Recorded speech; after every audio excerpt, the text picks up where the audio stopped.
Hey, welcome back to Black Black Garage. Today we're going to work on this old white truck. Got to fix these oil leaks, but most importantly, on my way to work the other morning, this piece of crap died on me. So it's got to go. I told you when I got the truck that this was leaving. Well, now I got a really good reason. So, you ready? Come on, let's get into it.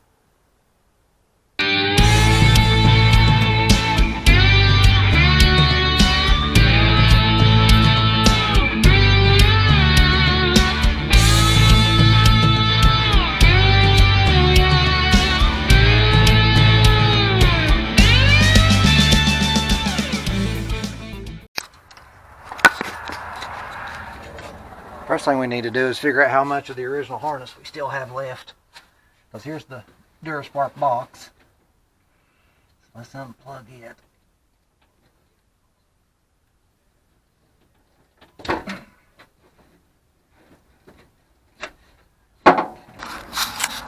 This here's the coil wire where they've tapped into that.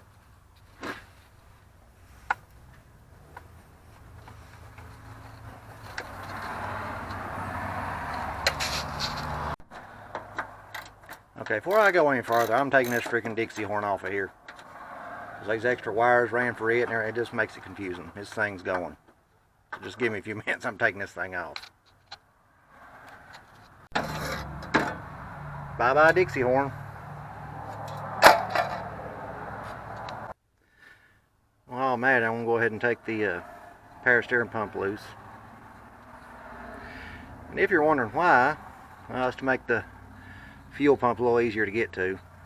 I mean, you can do it with the power steering pump and bracket in place, but it's easier if you take it off, and it don't take just a couple minutes. And the reason I want to replace the fuel pump while I'm at it, well, number one, you can see this is a rubber hose all the way down to the fuel pump, and of course one of those horrible fuel filters. So I'm going to replace all that. But I'm also going to replace the fuel pump, because you have to be careful. I got into this once on that four-wheel drive of mine. That thing would flood to death, and I never could figure out why. I rebuilt the carburetor and all kinds of stuff. And then, see, according to Ford, on a 2-barrel Motorcraft, or Holley, either one, you should be able to take the top of the carburetor off and adjust the float level with it running, wet. And when I took the top off the carburetor and it running, it was like a geyser coming up out of it. And it's because the new fuel pump that I had put on it had too much pressure.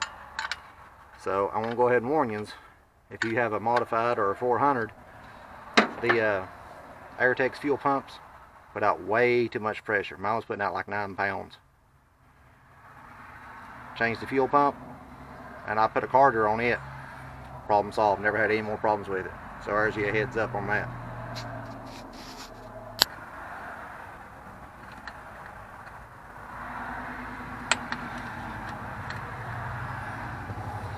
As far as I know, the 351 Cleveland, 351 modified, and 400 were the only fuel pumps that had vertical bolts. All other Fords had, well, if you're old pushrod V8s, I'm talking about, from 1963 or whatever up. Because I don't know about old 292 Y blocks and all that. I don't fool with them. So all of your more modern pushrod V8s had the horizontal mounting, not the vertical mounting. If I'm wrong, somebody tell me, but I'm not aware of one besides these that use vertical mounting. See there? Nothing on either side. Now, what are we replacing it with? Genuine Ford.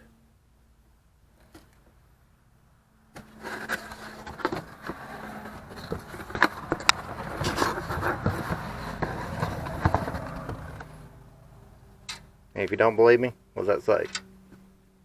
Carter. That's who made the originals.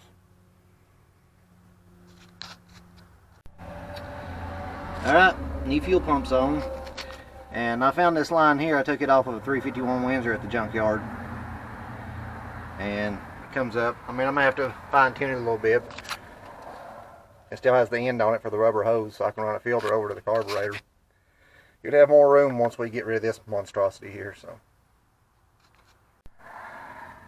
alright, now we got the plug wires off of it. Got the distributor hold down removed.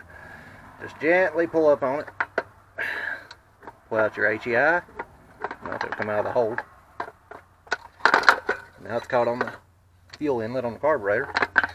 Alright, take your Chinese HEI and that's what I think of a HEI in a Ford.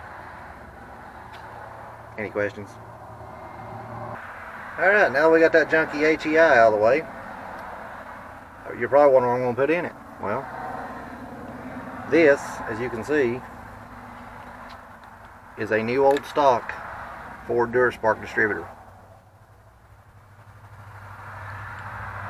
And that's what we're putting in it.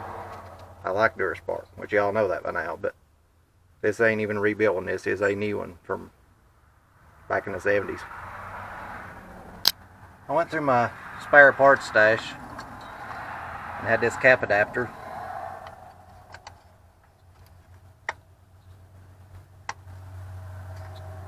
Well, if I can get it to clip.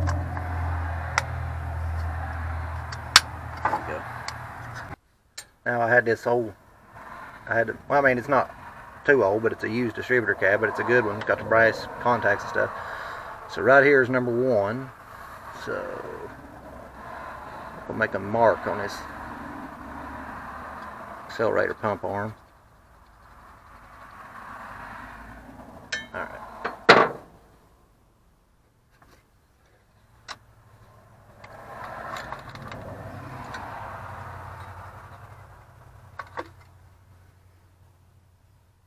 That looks about right.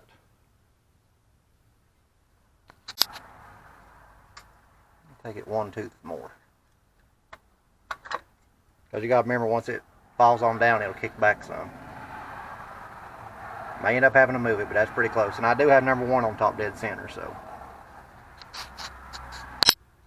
You know, I was talking about the oil running out right here, but I just noticed something. I hadn't noticed this before, which I ain't had the hood up on this thing very much.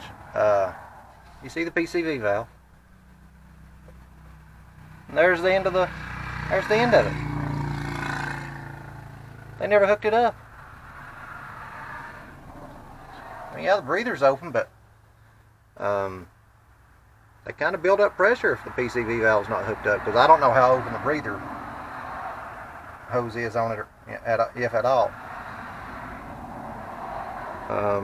That might be why it's pushing oil out. It's building up pressure and pushing it out. So I may, instead of pulling the intake, I may hook the PCV valve up and see if it stops pushing oil out. That may be what the problem is. So we'll hold off on pulling the intake. Okay, got the carburetor removed. And I'll have to say, this is the first time I have ever seen a gasket with a screen.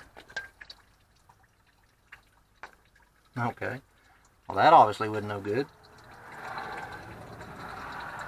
I don't know if somebody... Is that a gasket that you can buy? I've never seen one. It looks to me like somebody made it.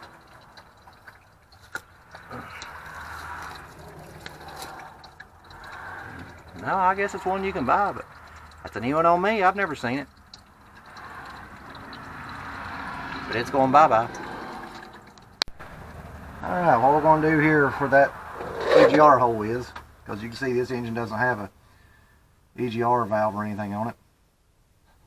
Dorman 555012.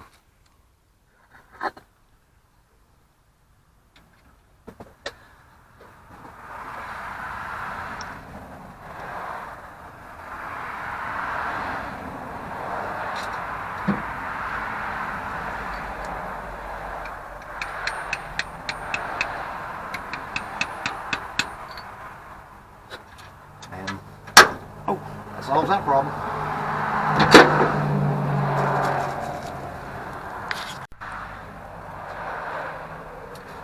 Now we'll take the greatest tool in the handyman's toolbox, Davy Weld,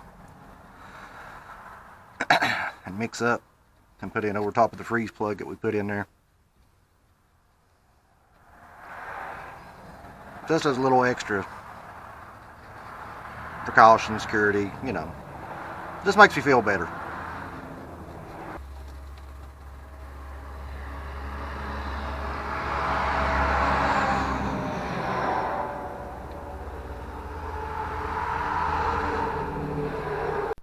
Well, I found why the thermostat housing was leaking. Whoever put the thermostat and gasket and stuff on it before, it was one of those adhesive gaskets, but they didn't peel the plastic off and stick it. And you know, plastic just doesn't seal good. Amazing.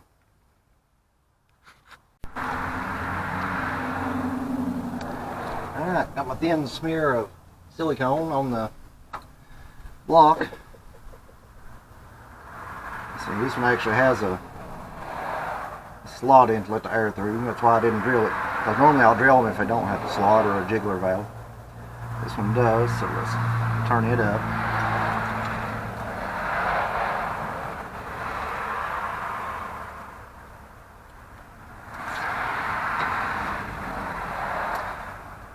Now this is a better gasket than what they were using. This is the actual Victor Ryan's gasket. But I peeled the paper off of it.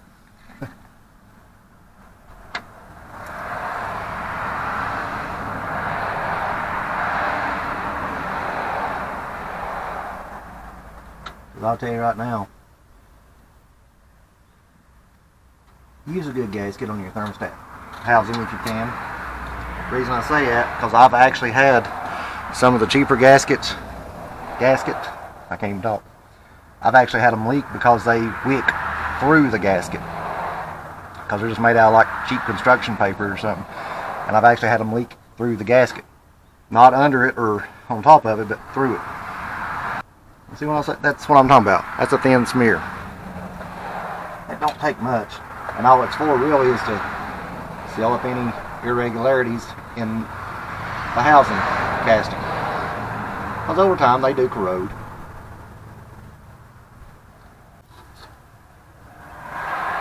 Now the jigger wheel is mostly set up now.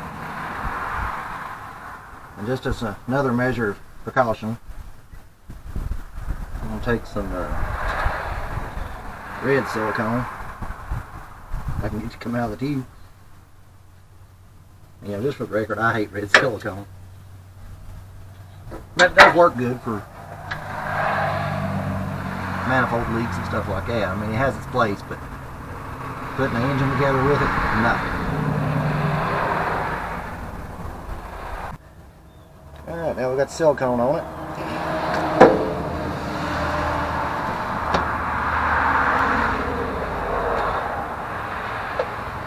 Get our heat insulating gasket. You can see they're about 1/4 inch thick. It says front up. I don't know why these are directional. I mean, they look the same to me from either side, but apparently there is a difference. As you can see, I dug up an original spacer and then drop our gasket on. I want to try this one because it seems to match up well. And then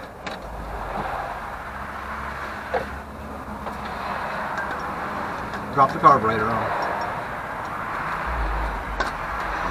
There we go. That's a Holley Economaster 350 CFM.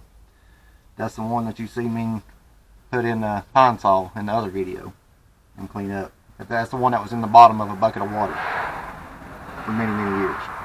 So we're going to try it and see if it works anyway. I think it will, but I mean, there's a chance it might not. If it don't, well, we'll go to plan B or C or F or whatever it is now.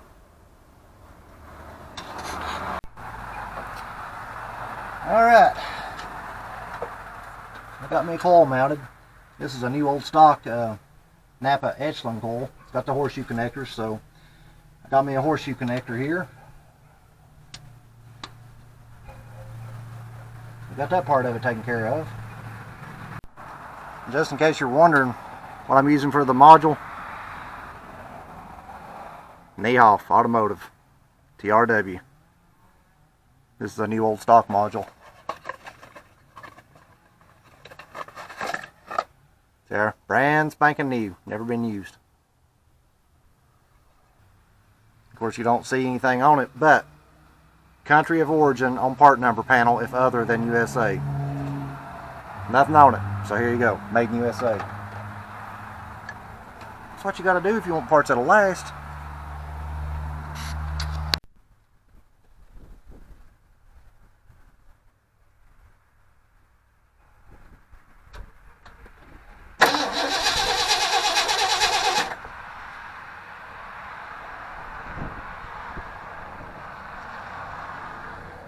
I don't know if you can see that or not, but we got spark. So let's see if we can get it to hit off. Alright, so here's where we're at. Now you may be thinking I've changed carburetors on you. I have not. You see the... Let me open the choke up a little bit more. You can see the star-shaped boosters there. I didn't play no switcheroo on you, but I did change the fuel bowl. I know that fuel bowl was causing problems on the other one. I'm not sure why. Anyway, same carb, just that I boiled in pine sol. Just changed the fuel bowl to the cathedral style, which actually I like better anyway. Got the PCV valve hooked up. Had to put a new brake booster hose on it because it was rotten. Now, something that I have problems with, for anybody that don't know, Duraspark, they crank on 12 but run on 6, somewhere between 6 and 9. This brown wire right here on your starter solenoid, that is where it gets its 12 volts from. When you turn the key, it sends 12 volts to the red and blue wire, which kicks the plunger, and completes the circuit and turns the starter over. But also at the same time, because this is on that side, as you're cranking, it sends 12 volts to the ignition coil. Okay, then once you let the key off from crank to run, it goes through the ballast wire and gets its 6 to 9 volts, whatever. The problem I was having, I kept losing the I would get 12 volts on crank but get nothing in run. And I kept on trying to figure it out. And finally, I disconnected this wire and ran a new wire from here straight over to the hot side of the coil, and would lose power. But when I pulled the wire loose, the 6 to 9 volts on run would come back. I've never had this happen before. This starter solenoid was bad, and I mean, that's an excellent. It was on it when I got it. I didn't replace this, but it was already on it. I kind of wonder, because when I got this truck, that brown wire was disconnected. But I thought it's where they had converted it to HEI. Well, maybe they converted to HEI because they didn't realize this solenoid was bad, and that's what was causing it to lose its power and run. It was not the distributor it was bad.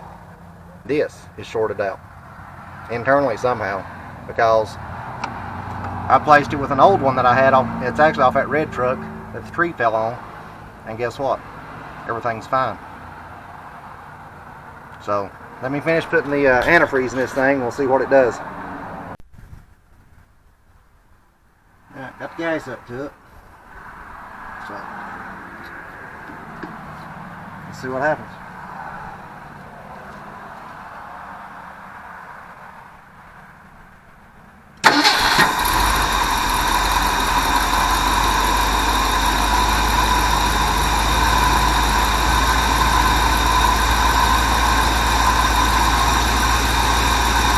How you like that?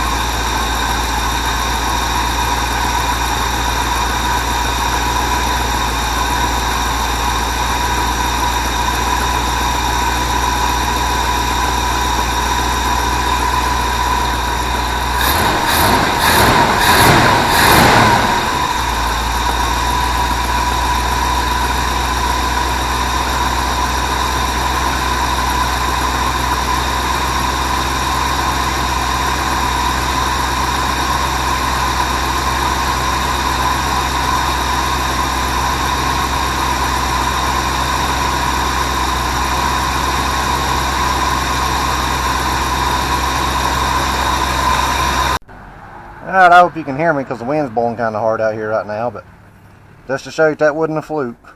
Now watch. I'm not going to touch the accelerator pump or anything.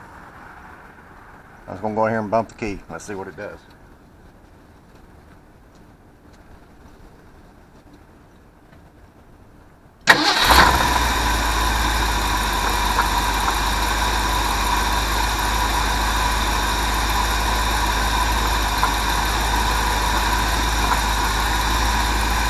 When a Ford is right, they crank that easy. They ain't like a Chevrolet. You gotta sit there and keep grinding and grinding and grinding and give them the crank.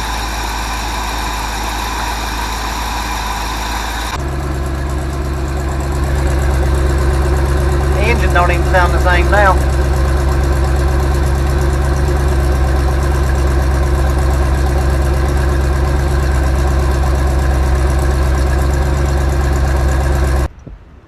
Well, that's all there was to it.